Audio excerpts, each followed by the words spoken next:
Good morning, everyone. My name is Karen Foreman. I'm a careers and employability advisor here at LJMU Student Futures. I'm joined here by my colleague Jenny Tannert, who's going to be handling the chat. So this talk, Finding Jobs in Your Hometown, Northern Ireland, Wales and London. I'm going to talk you through what we're going to cover in the webinar.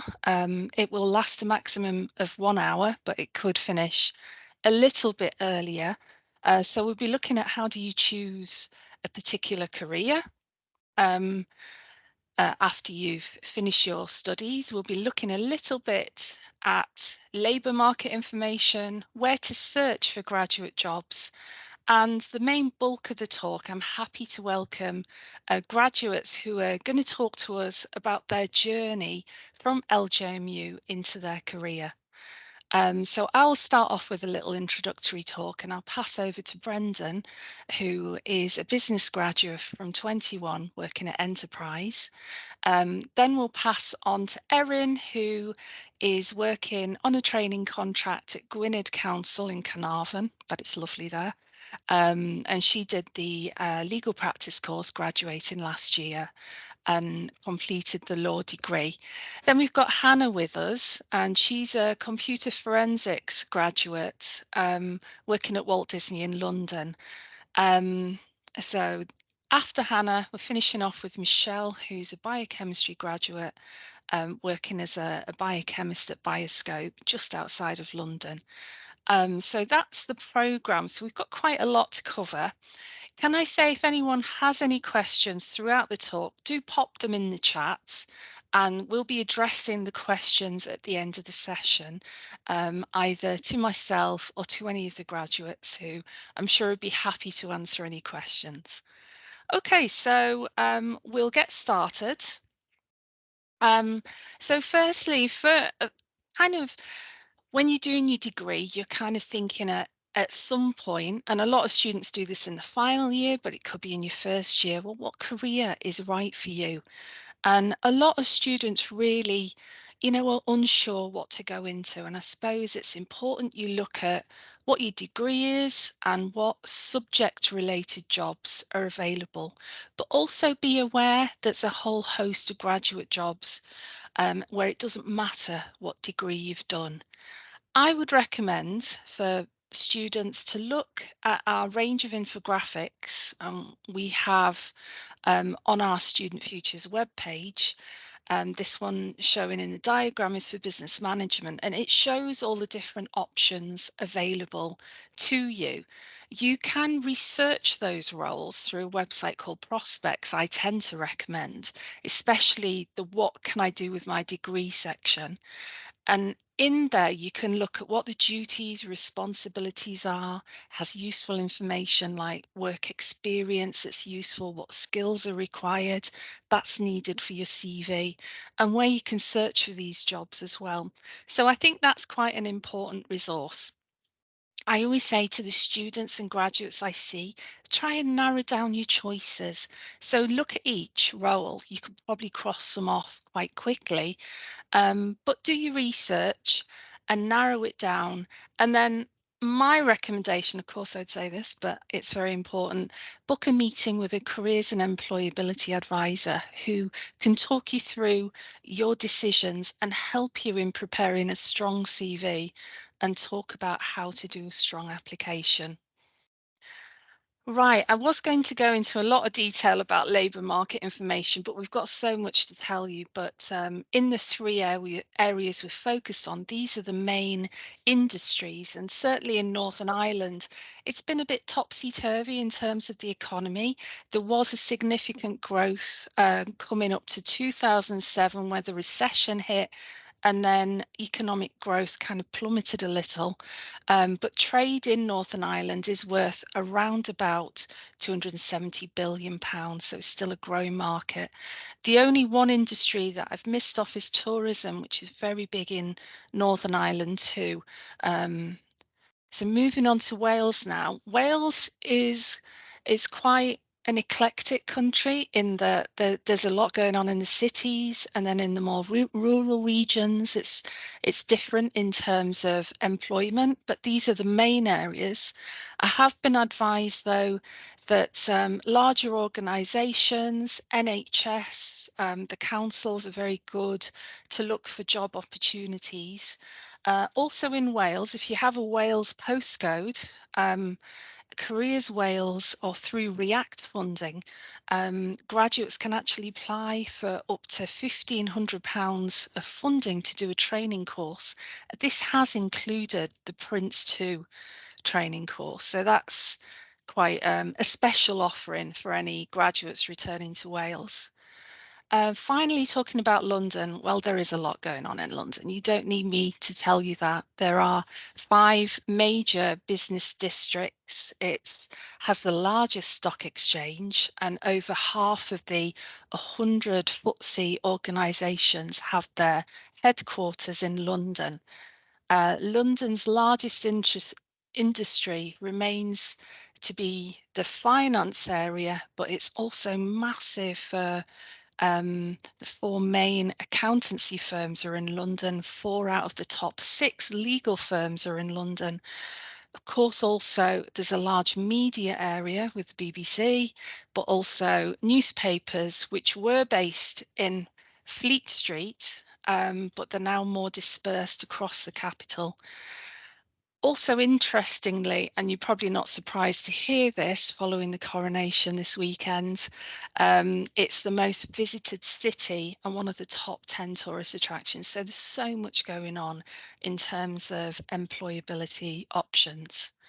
So moving quickly on, if you want to see if there's any movement in terms of business and any sectors that are growing, I would recommend this website, Business Live, to have a look at in your area to get more informed on what's changing in the corporate landscape. So do have a look at that.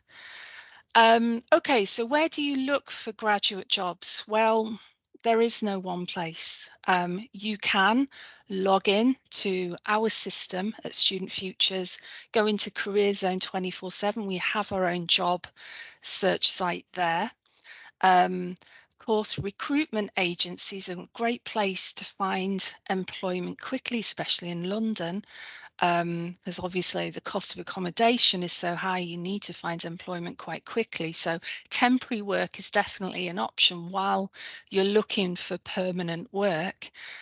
We very much recommend in Student Futures starting a LinkedIn profile. It's very much like a Facebook for professionals. But in addition to that, we have something at the university called LJMU Connect, where graduates can connect with each other. And often there can be shadowing opportunities there. But with LinkedIn as well, there's a whole host of vacancies on offer there. And you can find, if you've got a good enough profile, you can get approached by employers. So it's always worth putting a bit of time into that. Careers fairs, we hold those at the universities quite regularly, and students and graduates can attend those. Also, graduate schemes are something to look at if you're interested in a leadership program with a larger organisation. You can look at those on websites like Prospects, Target Jobs or Milkround. Of course, job sites, we'll talk about those later. Networking, very important. Often jobs are offered based on who you know, and I'm afraid that's a fact of life. But speculative applications are also worth applying for, considering, sorry. So it's tailoring your CV and sending it out to specific employers who maybe have a vacancy coming up, but haven't yet advertised it. So these are the main graduate job search websites to consider. And one thing I'd probably say is maybe set a job alert for each of these, so you can get vacancies right through to your email address. Maybe even set up a separate email address because you will find yourself getting bombarded with vacancies. And one thing I wanted to say is these slides I will send to everyone who's attending the talk today. So don't, write down all these websites thinking I better be quick. I will ensure the slides are sent across to you. So the next few slides, I'm not going to talk too much, but I've kind of narrowed down the job websites for specific areas. So if you're looking particularly in Northern Ireland or Ireland, there are some job sites here that are probably worth looking at in addition to the ones we looked at before. Wales, there are some Welsh job sites you can search for. Definitely a few interesting graduate programs. There's one there with NHS Wales. So it's worth looking at each of those potentially if you are looking for a role in Wales.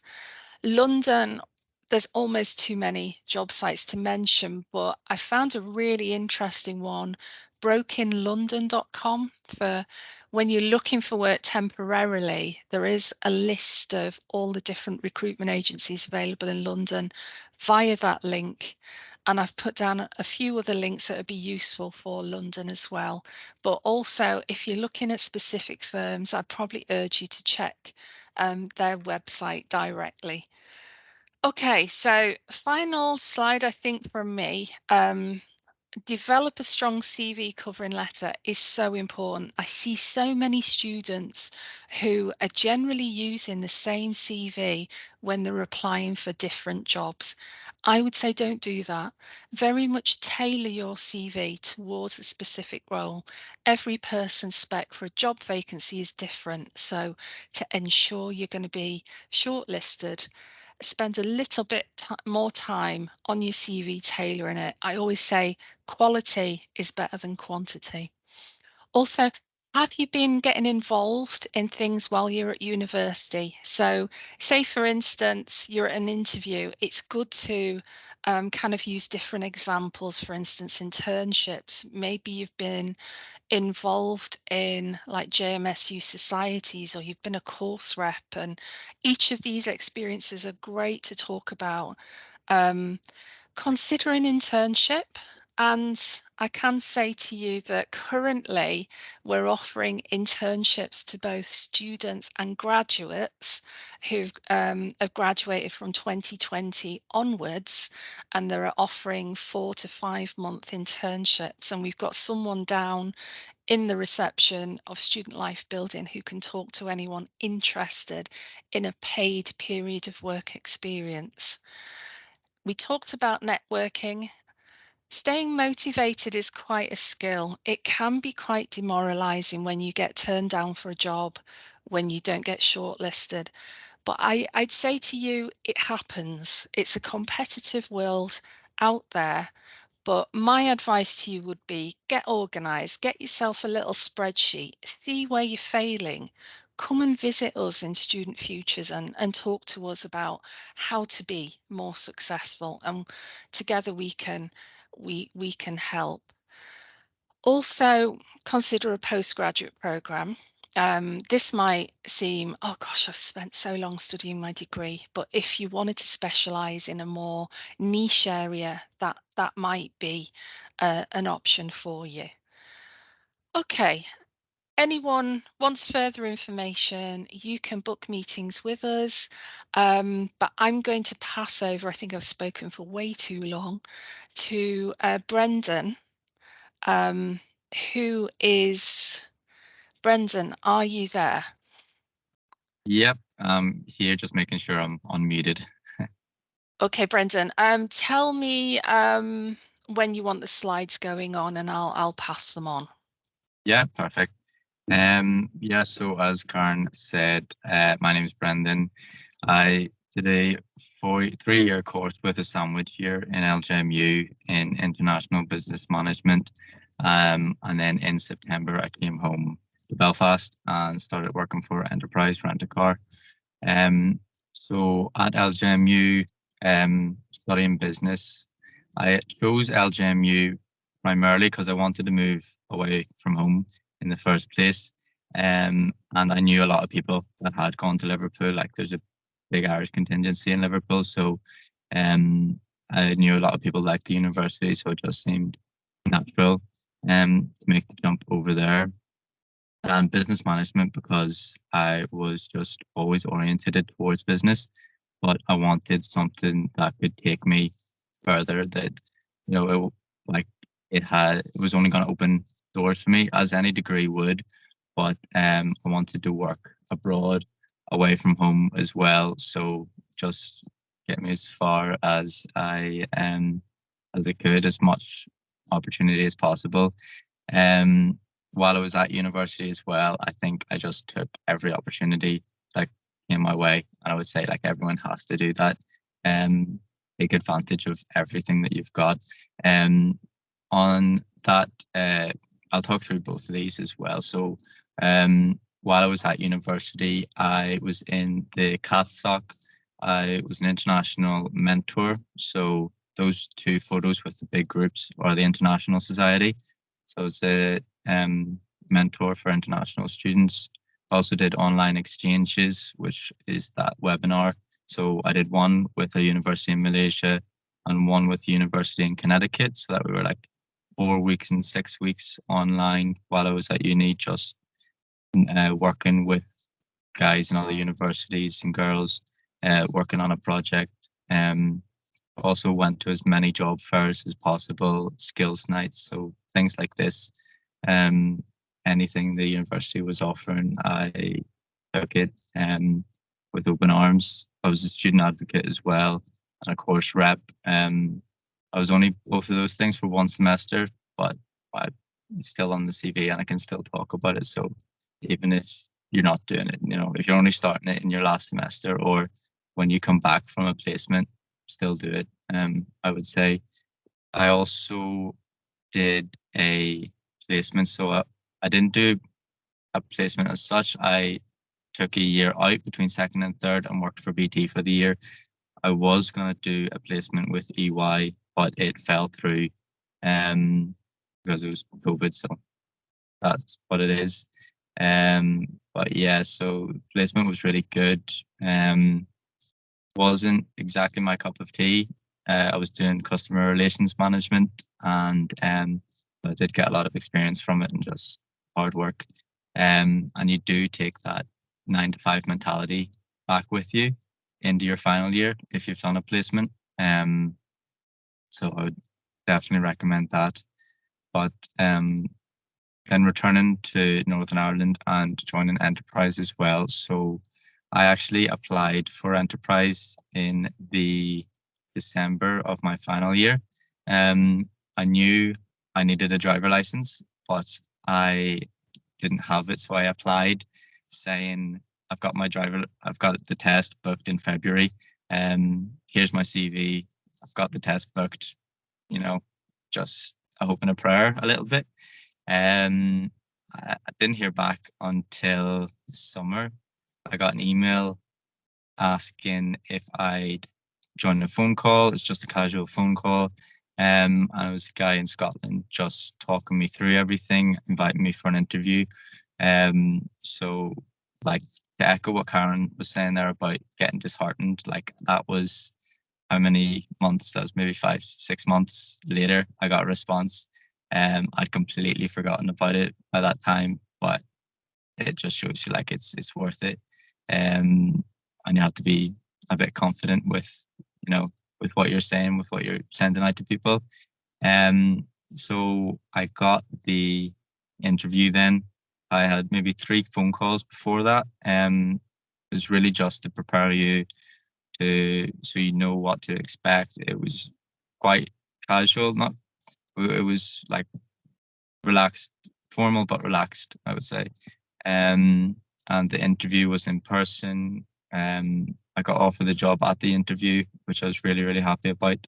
So that was then in July, and I started in September. Across the year as well. So on the next slide, there's a couple of photos of what I've been doing across the year. So I've been doing the graduate program at Enterprise in the Belfast International Airport.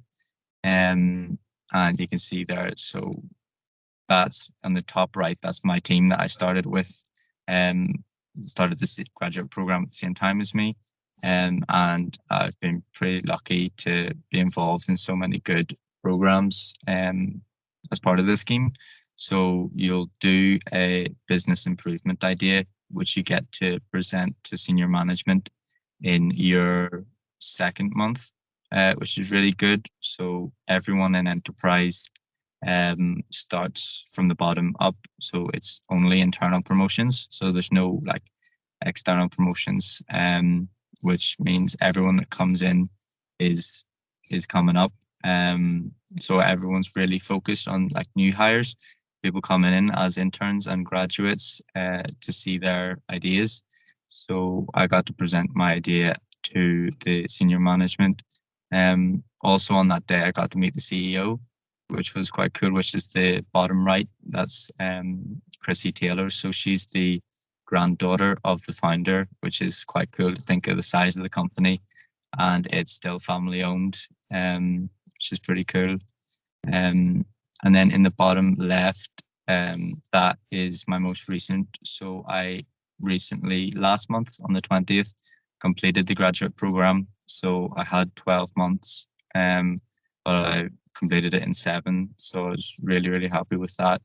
And I think that summarizes it. Like, if you're looking for a graduate scheme at the moment or an internship, I would say look for the similar. If you're not looking at enterprise, look at similar principles. So if you're leaving university or just finished your second year and you're a bit like rough and ready, like you have some experience, but you're not really like sure what you want to do, that's like enterprise will take that and they'll shape you. Like you'll work hard, you'll get good bonuses, but you'll get really good sales experience, management experience, from day one as well. And I think that's what you want and what you should look for in a graduate program. You know, you're getting responsibility. You're getting, you know, you work hard and you're rewarded for it. Just then to finish, probably on general advice for going into a graduate program, like I would say, definitely be confident. Like I applied for this job when I wasn't qualified for it, knowing I wasn't qualified for it. But you do have to back yourself a wee bit. When I was applying for it as well, I had to read what Karen said as well about amending or adapting your CV. I kept my CV the same, but I changed the profile part about it. So just the 200 words at the top describing yourself.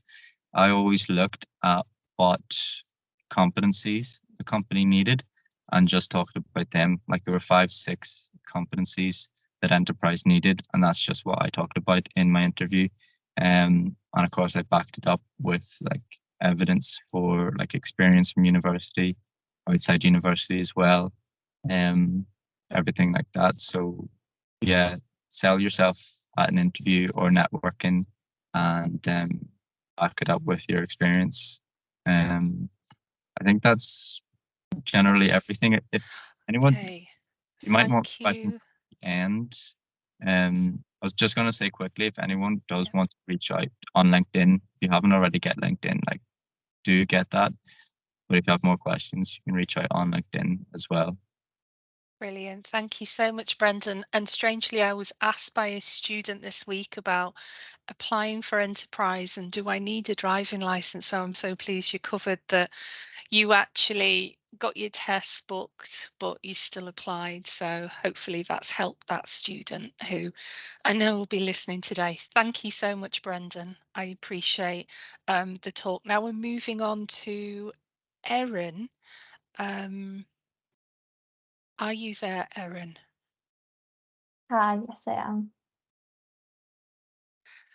Okay, Erin, over to you with your talk and just let me know when I can move the slide on. Yeah, thank you.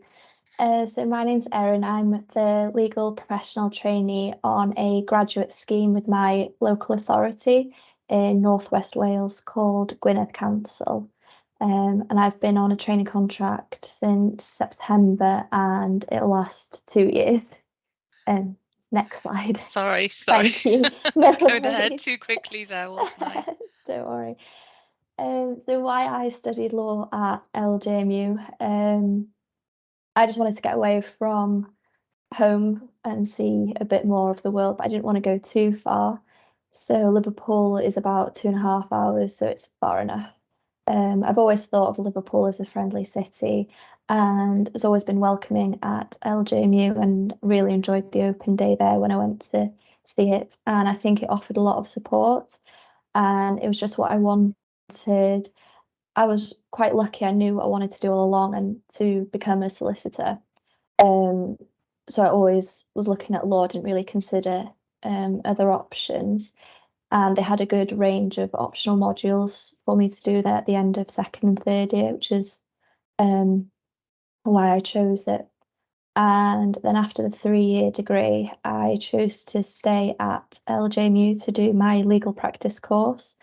And as you can see there, I've said, as the teaching was dedicated to ensuring students had the best learning experience. And I do believe in that, because I did have a good time there. I did it combined with a master's as well. So it was quite intense for the year. And I also stayed because they do offer a 10% alumni discount. I presume that's still on offer. I'm not too sure for every course. 20% actually. Is it 20% now?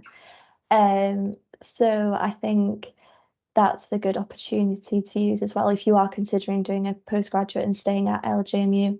And also because I was there for 3 years already, it did provide a sense of familiarity there, staying there. Next slide, please.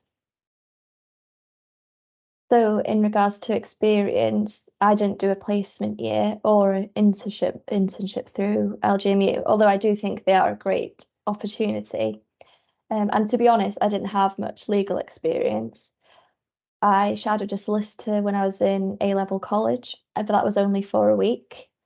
I did join the Law Society in first year. I didn't get too involved, but like you said, I could put it down on my CV that I was a part of a society. Then during lockdown, it was quite difficult finding opportunities, especially when I was starting to think about getting more experience. But there were internships on offer online. For example, I completed one through Pinsent and Masons, which was a good experience, and they tried to replicate what it would be like in real life as much as they could. I also volunteered at John Moore's legal advice clinic, which gave me a real flavour what it would be like to work out in the real world and actually come into contact with some clients. But I'd say generally what's most important is those transferable skills. So I've always had part-time jobs in hospitality or retail as well. I've always played hockey, I've been quite sporty, and I've always danced. I was a part of the dance society in John Moore's as well whilst I was there. And I think it's just important to be that dedicated and committed to something. And it's always possible to transfer those skills into the job that you want. Like I said, I didn't have much legal experience, but they just want to know what kind of person you are. Next slide, please. Thank you. So it wasn't a conscious decision to move back to Wales. I'd only applied for this one job through the graduate scheme, and I hadn't applied for anything else. So I think that's what I'm trying to put across to you is don't panic. If you've not started looking, there's always time. You could always find something else to do whilst you're looking for the job that you actually want. So I had my flat until June last year, and I only applied for this one job, and I knew I'd been shortlisted for it, and I was going through the recruitment centre, which was quite intense. But then I worked in Asda for 2 months just to fill in the gap. Even though I knew I wanted a legal role, I thought at one point I might have to look for a training contract back up in Liverpool, or I thought I'd be working as a paralegal for maybe a year or two before even getting a training contract. But then I received word that I'd been shortlisted and I had to take part in a recruitment centre. So on the first day, we had the 2 first tasks. It was just a task to do in a group. And then the second one was just an individual one, just to see my skills in law. And I think it was quite good because I was fresh out of university, I was fresh out of doing the LPC, that it gave me the opportunity to do well in those. And then the second day, I had to prepare a presentation. I'd received an option of like 3 topics I could talk about, just had to pick one. And then I had the interview, and there was 5 questions, and I received them on the morning of the interview. And I think what this recruitment centre was trying to do was just see what kind of person I was. Yes, they wanted to see the legal skills I had as well, to some extent, but it was just seeing who I was as a person. And I think you have to be confident, and that's what I think helped. In regards to the application form, it was a bit different. So I did have a standard CV, and I did have one tailored to legal experience as well, but the application form was a lot different. So they had their own standard set out one. So I just had to kind of change what I had in my CV, my experience, and write it out. I looked at what their values are as a council, and what they were looking at as a person. They did give a specification as to the person they were looking for and what the job would involve as well. Next slide, please. That's Oh, it. there was one Sorry. more. Oh, what's the one more? Yeah, it's fine. I've got it up here anyway. It was just Okay. some top tips. Oh yeah, So sorry, sorry, don't know what happened to that. don't worry. So I think my biggest advice would be to just get any sort of experience. Don't worry about it being tailored to exactly what you want to do right now if you're still unsure. Like I said, those transferable skills are always worth more. Definitely create a LinkedIn profile if you haven't already, and like Brendan said, you're more than welcome to reach out if you have any questions. I'd say definitely keep checking the job websites that Karen introduced earlier, but also just look at generic ones like Indeed. I mean, that's where I found this graduate scheme. Just happened to be looking at it one day, and I had no idea that my local authority was offering such a scheme. Definitely have a strong CV. And like Karen said before, tailor it to the job that you're looking at and the company. Don't be afraid to ask questions in an interview. Yes, they're interviewing you, but it's also your chance to get to know more about the company as well. So I asked a few questions, and I wasn't really qualified. I had to have completed the LPC before actually applying for it. But I just asked beforehand if I could still apply for it, and they were like, yeah, just give it a go and see how you do. So it was a nervous wait when I found out that I had the job but hadn't received my LPC results yet. And definitely just putting that effort into doing your application and submitting it, make sure you're happy with it. Because now I'm involved with the recruitment centres for our planning trainee this coming year. And I've already been looking through applications, and you'd be surprised how many have just got a few sentences when they're asked for further information about yourselves. Really do put in that effort. And then, like I mentioned before, research into an organisation, find out what they're looking for, what their values are, what have they got on at the moment. And then I think that's it. Oh, thank you, Erin. That was so useful, and some really useful tips and advice at the end there that I hope our students appreciated. So thank you, Erin. And now over to Hannah McGarrell, if you're there, Hannah. I am here, yes. Just go to the next slide for me. I've got an agenda there. Okay, yes, so I'll start with a brief introduction. I'll give you an overview of my career journey from leaving uni until now. I'll also talk about my experience with internships and grad schemes and the applications for those, how to generally increase your employability and stand out to employers over other candidates, and then some top tips in general and some advice for anyone who's thinking of relocating. Okay, next slide. So I'm from Northern Ireland originally, but I moved over to Liverpool in 2017 for university. I studied computer forensics as part of the School of Computer Science. I finished uni in 2021, and now I'm a senior information security specialist at Disney headquarters in London. Essentially, I look after third-party vendor and application security, just making sure that third-party vendors that we work with are secure enough to handle our data and that our applications are configured securely, essentially. Okay, next slide. So this is a little snapshot of my career journey. So I think my IT career just started whenever I started uni. I didn't really have any prior experience of it, and I didn't know what I wanted to do at the time of applying to uni. I just knew I wanted to move to Liverpool.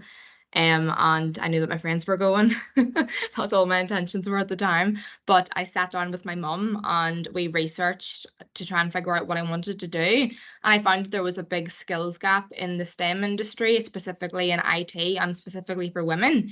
So I thought, yeah, I'll go for IT, and I landed with computer forensics. As part of that course, I had an optional placement year, which I decided to take. So I had an internship at Disney in the same team that I'm in now, actually. Originally, it was a 12-month internship, but I actually got it extended to 16 months. So I got to work over summer remotely from Ireland, which was great. After that, I went back to uni to finish my degree. And once I graduated in 2021, I started a 2-year graduate scheme program with a company called Fujitsu. They're an IT service provider / consultancy company. So I did 1 year of that program. I was a junior level cybersecurity consultant, but halfway through, I actually got an offer from Disney to come back, which I accepted, and now I'm here.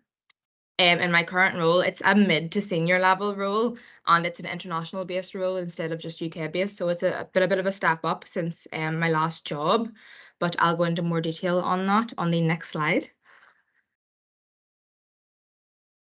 Okay, so with the Disney internship, my role is actually pretty similar to what I'm doing now, although at the time I was more doing like the groundwork. I was doing cybersecurity assessments, awareness training, and vulnerability management, but now I'm kind of overseeing those processes and managing them, but it's still quite similar. The application process for this I thought was quite straightforward. I applied via Grad Academy, which Karen talked about earlier. It's a website where you can find internships, placements, and graduate schemes for STEM disciplines. There were 2 interviews. One was over the phone, and then one was in person in London with a presentation. But they were okay. I would say for anyone who has the option, I would definitely recommend doing an internship. It helped me so much, not just with like technical skills, but it also helped develop my soft skills, like how to behave in a corporate environment, even how to write professional emails and how to like conduct yourself in meetings. Those are skills that I've transferred onto my current roles, and I feel like that helped me accelerate my career more quickly. With the graduate scheme, again, I would really recommend doing this if you can. I think I started applying for the grad schemes about halfway through final year, but they open all year round. Like you could still apply now if you're graduating soon. And I think you could actually go on a grad scheme up to 3, maybe even 5 years after uni. So it's not too late if you didn't want to do one right away. The reason I'd recommend doing this is because with the scheme, you tend to get to like the opportunity to do job rotations, and you kind of have more leeway to like choose what you want to work on. They kind of cater to you and to your learning. So I did between 2 and 3, I think it was, in the year that I was there, 2 to 3 different job rotations. So I got to work in different areas. I then came to realize that I liked incident response, which is the area that I'm going to specialize in. But had I not had that experience, I wouldn't have known that. With the application process, to be honest, it was a lot more rigorous than the internship. Oh no, I'm still on that slide. Sorry. Yeah, so the Is it next slide? process. Sorry. No, it's still there. No, I'm still back there. Okay, sorry, Hannah. It's okay, don't worry. I'm a trainee. Yeah, so it was a 6-stage application program, and this is typical of graduate schemes, from application right through to like psychometric tests. You got competency tests, assessment centers, presentations, interviews. To be honest, I didn't enjoy those those applications at all, and I was in the process of 4 or 5 different ones at the same time. And it was a lot, but it was worth it. I would really recommend applying and at least like trying to get one. The reason that they're kind of laid out like that is because they're really competitive and you get a lot of applicants. I think for the grad scheme that I was on, they had 7,000 applicants, and then they only took on like 10 people or so. So at those stages, they're just cutting people off bit by bit because you couldn't possibly interview 7,000 people. So it seems inhumane, but it's kind of like the only way that they can do it. I would say that the main difference that I experienced between the internship interviews and the grad scheme interviews was that with the internship interviews, they were kind of focusing the questions competency based, like name a time when you did this, quite straightforward questions. But in my grad scheme interview, when this kind of threw me a bit, they asked more questions about the industry. They're like, where do you think the industry's going? Like, what do you think the biggest threats are at the minute? And I'd never got questions like that before. So knowing your industry is so important. Okay, next slide. Finally. So these are kind of my top tips for increasing your employability. And Karen mentioned these before as well, to make use of John Muir's career services. I did this in uni. I had like 2 or 3 different CV reviews. I had mock interviews with careers advisors. I just reached out for guidance on like what offers to accept, which to turn down. I thought it was really, really useful and I got a lot out of it. Build a strong network. You can do this through LinkedIn, networking events, joining alumni, and some companies actually have mentorship programs. So if they do, you should really sign up and make use of that. I had a mentor at Fujitsu. She was an executive vice president, and we got to meet on a monthly basis and just have an informal conversation. And I took a lot out of that as well. And with networking, it's okay to like meet someone for half an hour, 15 minutes, have a conversation. But that's not really networking. You need to maintain that relationship. So yes, do that, but also keep in touch. Not every day, like maybe once every 6 months, once a year, just to maintain that relationship, because these are people who could be interviewing you in a couple of years. So just keep those connections. The next one there is expand your knowledge.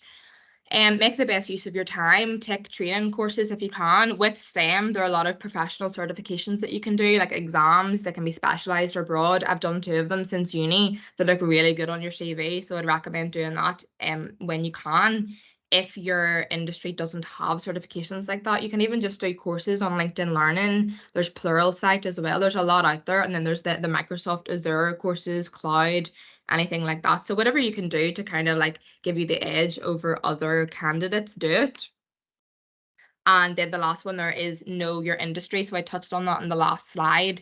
Just be aware of your industry and trends, new products, financial forecasts. Just kind of have an idea of where your industry is going. To do this, I actually use podcasts. So for anyone in cybersecurity or even just STEM in general, I use Darknet Diaries, and it's actually quite interesting. It's a Spotify podcast, but if that's not your thing, then just sign up for newsletters online, like blogs, or just look at the news now and then. I feel like that's really useful, especially if you mention it in interviews. And finally, we have, well, I've got 2 top tips here and then a piece on relocation. So my 2 biggest top tips. The first is get out of your comfort zone.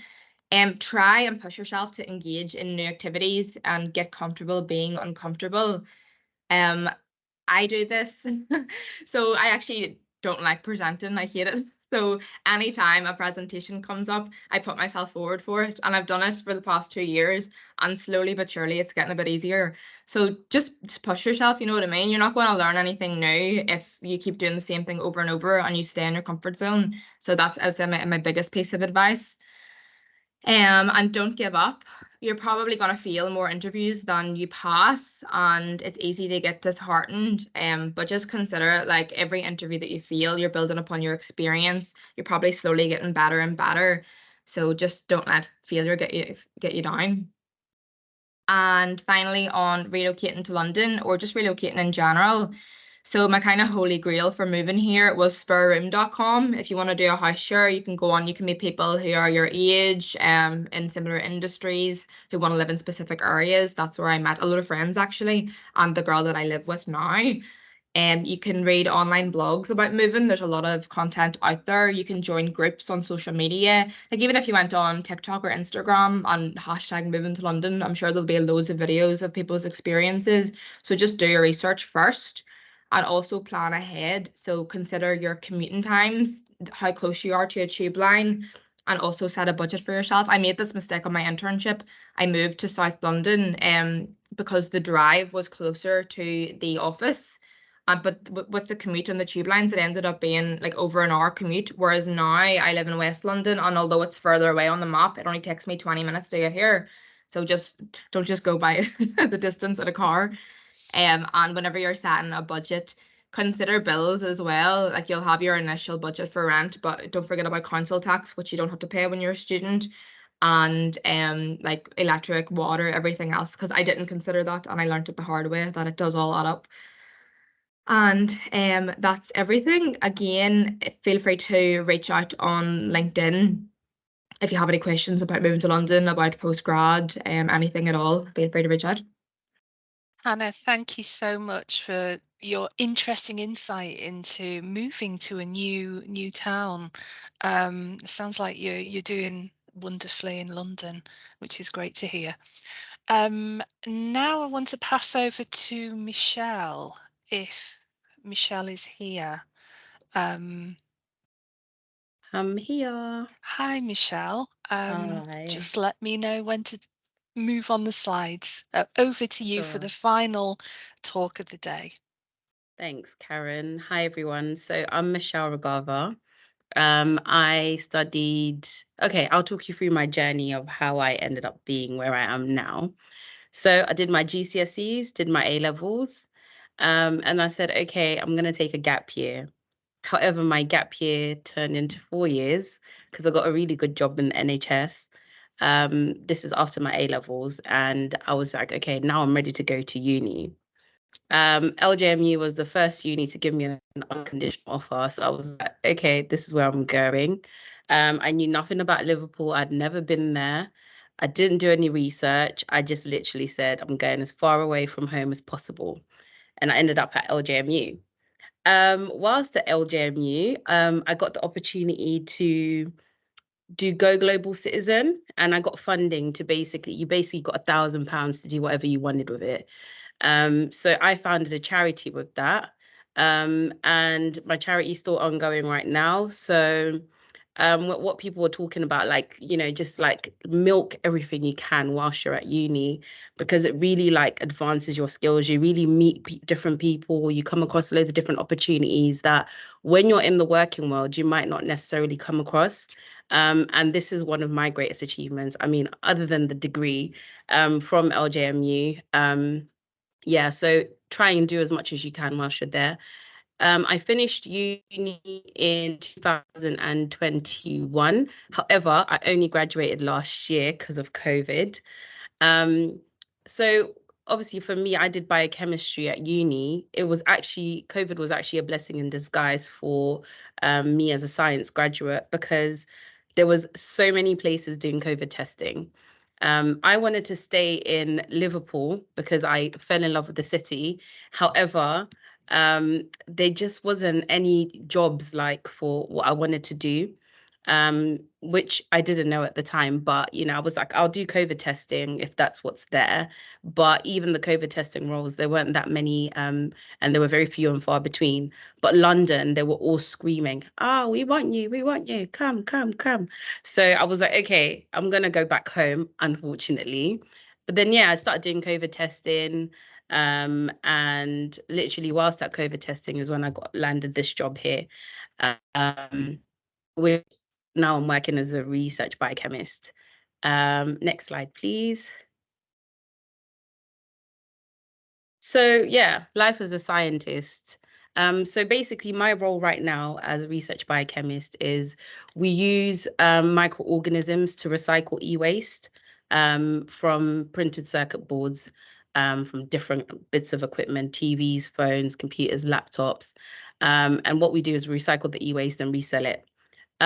So as part of my role, you know, I've had loads of different talks with different places and different people. BT is one of the people I've worked with. So, you know, they do a lot of forums, they do a lot of, you know, talk to us as a scientist and, you know, teach us about science and stuff like that. So they do a lot of those things. So I've done a lot of presentations. I've done presentations with DEFRA. KCOM is one of the people we've worked with as well. And yeah, you just get exposed to loads of different industries. You get exposed to loads of different people. I mean, I didn't even think science would get us into technology in this way with biochemistry. I just thought medical biochemistry is the only way. But yeah, so, you know, you get loads of different things. Next slide, please. I've also been on the news, BBC and ITV News, talking about the work that we do here. That's a virtual reality presentation thing in the middle at BT. Went to Industrial Park to do like a talk as well. So there's loads of different things that I've been exposed to now as a scientist. So I'm just going to go through some of the questions, you know, that people may have. So why did I choose LJMU? I've already covered that because it was the first uni that gave me an unconditional offer. And to be honest, I really did not know what I wanted to do with my degree. I didn't know how I was going to go there, but I want to give credit to Danielle Anderson. She's the person who literally made me learn how to do a CV. She helped me with my LinkedIn, all of these things. I actually got this job through LinkedIn. So LinkedIn is really important. Updating your skill set on there for people to actually reach out to you. A lot of recruiters reach out to me today, you know, saying, oh, you know, we've seen your profile. We think you'd be a fit for this role. In other ways that they wouldn't have been able to find you. Indeed as well was really good. Total Jobs. There's loads of different, you know, websites that you can use to find jobs. But, you know, LinkedIn is a really good format because it's kind of like Instagram or Facebook where you're constantly updating what you're doing and who you are. And it gives people a real-time version of you. I mean, one of the people who spoke before me said, you know, oh, they wanted to see what you're like as a person. And sometimes that doesn't come across in your CV. So LinkedIn is a good place to do that, where, you know, you show more of yourself. Not like partying with my friends or anything like that. Literally like, oh, you know, went to a talk today or, you know, loads of different things like that. Yeah, what did I get involved in to strengthen my employment opportunities? I do think the Go Global Citizen funding was amazing. It propelled a lot of opportunities for me because out of that, I did manage to found my charity, which helps women and girls in urban and rural Zimbabwe with menstrual hygiene and campaign and education. So things like that are really important. There's loads of different opportunities. I'm sure there is at LJMU because when I was there literally was a ton of things. But the careers team was so helpful in being able to, like, you know, signpost me to like, oh, try this, try that, try this, try that. I wanted to do a placement in my degree. And I did apply, but I didn't get in. So I was just like, let me just finish the degree and then I'll deal with a job later. And I didn't want to come back to London. However, that's where the jobs were. So I ended up having to come back home. My mum always says something like, you know, a job will always find you at another job. So even if you work, you know, I mean, straight after uni, I didn't go straight into COVID testing. I went into living care. I was doing care work because that's what I've always done. I was doing care work on the side and I went back into that for, you know, a month and a half. That's when I got my COVID testing role. So whatever you feel like, you know, even if you want to get into a specific field, just do something else because there's going to be skills that you're going to attain from that you might not necessarily appreciate until you're like, oh, you know, this has become handy and this has become useful. Also during COVID, there was, what do you call it? There was job opportunities at LJMU. So I worked as a steward for like 2 weeks. And we were doing when they were implementing the one-way systems and all of that. So I did that as well. That also looked good on my CV. And the application process for where I work literally was LinkedIn.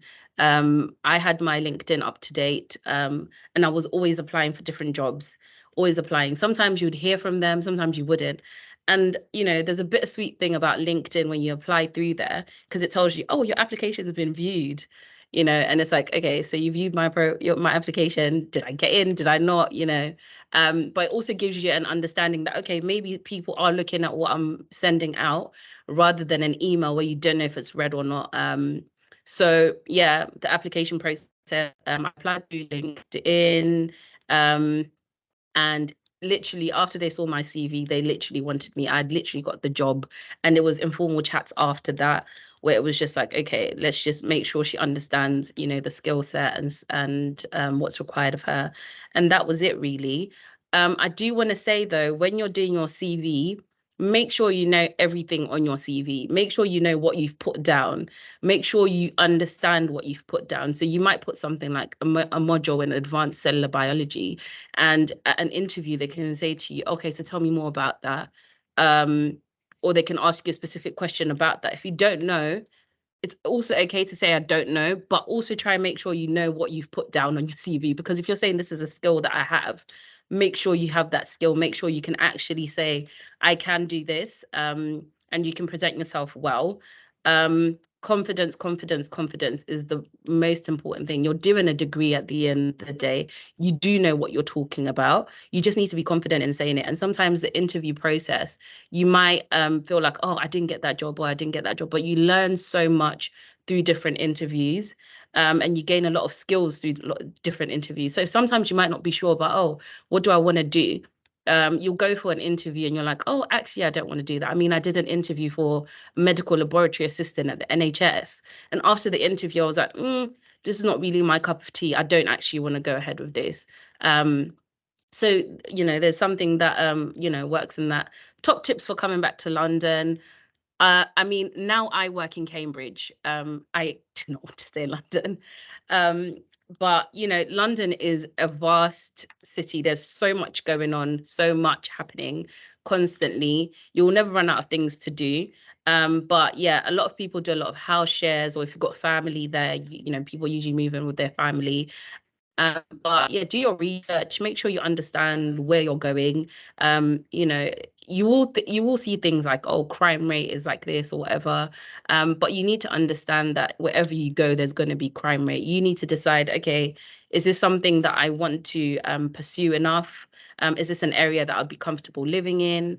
And, you know, get to know your people as well. Like spare rooms is another one I used when I moved out of London to Cambridge. But you know, you get to know, you know, people, you have phone conversations with people and you're like, oh, I don't want to live with this person, they seem a bit of a, you know, not my kind of person to live with or whatever. But you know, at uni you get these things as well. You know, when you get someone you live with, you decide, okay, do I want to stay here or do I want to move away or whatever. So it's just those loads of do a lot of research, understand the field you're going into, and you don't always have to know what you want to do. Sometimes, I mean, I didn't know that I wanted sustainability. I didn't even know I wanted to work, you know, in this role. However, it did kind of stumble upon me. And, you know, I do really enjoy the role now. So be open to new opportunities, be open to something that you didn't really consider, because you don't know how, you know, that's going to shape you, and you don't know what opportunities that will birth for you. And like everyone else has said, if you'd like to, definitely reach out on LinkedIn. Happy to help, you know, with whatever questions you may have. Oh, that's wonderful. Thank you, Michelle, and thanks for all those tips and advice. And it's good to hear that so many of you have used the Student Futures team to help you with your forward steps. Now, I know we're getting close to 11 o'clock, so we slightly overrun. Jenny, were there any questions at all? We haven't had any questions come through yet, but that was such a fantastic talk from each of you. That was really, really useful. If anyone does have any questions, feel free to either pop your microphone on or just drop them into the chat. But thank you all so much. That was fantastic. Yeah, I totally agree. I've been fascinated hearing about what everyone's gone on to do, and it just sounds like you've all worked hard with your applications and you've had success. So you're quite an inspiration for us, definitely. So thank you so much for coming and talking. So yes, if there are any questions, do pop them in the chat. We'll hang around for the next 2 minutes. But for anyone without questions, you are free to go. Thanks for attending.